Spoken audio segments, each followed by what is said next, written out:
वैज्ञानिक तकनीकी युग में साहित्य की स्थिति।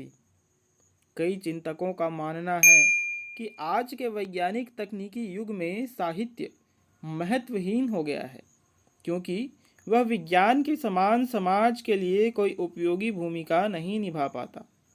टॉमस लव पिकॉक जैसे साहित्य विरोधियों ने तो यहाँ तक कहा कि इस वैज्ञानिक तकनीकी युग में साहित्य लेखन एक आदिम कार्य है।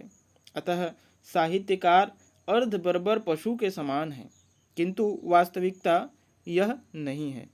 विज्ञान मनुष्य के भौतिक जीवन की आवश्यकताओं को तो पूरा कर सकता है, किंतु उसकी मानसिक, भावनात्मक तथा सृजनात्मक आवश्यकताओं को नहीं।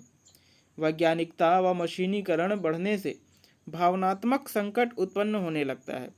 रूसो ने जब प्रकृति की ओर लौटो का नारा दिया और विलियम वर्ड्सवर्थ तथा कोलरीज जैसे कवियों ने स्वच्छंदतावादी आंदोलन की शुरुआत की, तो उसका मूल कारण उस भौतिकता और कृत्रिमता से मनुष्य को बचाना था जो विज्ञान की देन थी।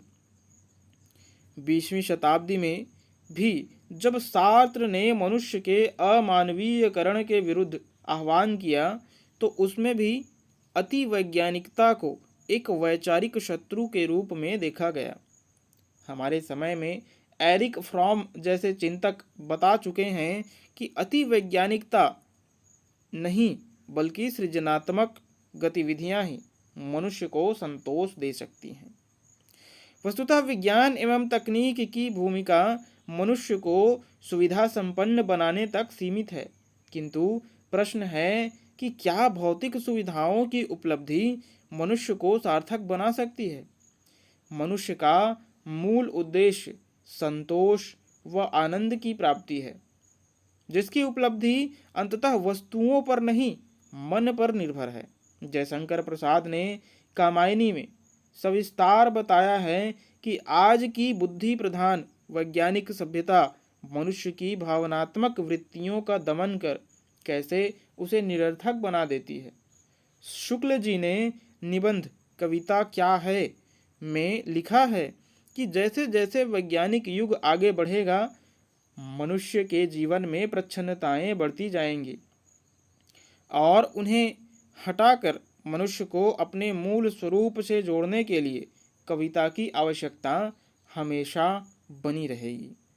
ध्यातव्य है कि विज्ञान सिर्फ एक शक्ति है और कोई भी शक्ति अपने मूल स्वरूप में नैतिक या अनैतिक नहीं, तटस्थ होती है। उसका प्रयोग तय करता है कि शक्ति नैतिक है या अनैतिक। विज्ञान हमें शक्ति तो देता है, किंतु प्रश्न है कि उस शक्ति के प्रयोग का विवेक कौन देगा। साहित्य इस प्रश्न का उत्तर खोजता है।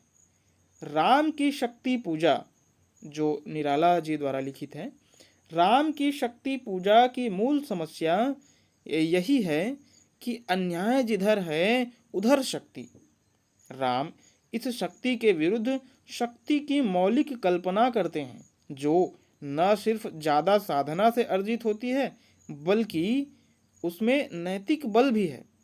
वस्तुतः विज्ञान और साहित्य में विरोध का नहीं, पूरकता का संबंध है। विज्ञान मनुष्य के बाहरी व भौतिक जीवन को संवारता है, तो साहित्य आंतरिक व भावनात्मक जीवन को।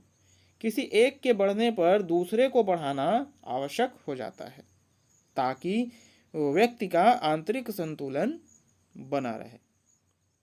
धन्यवाद।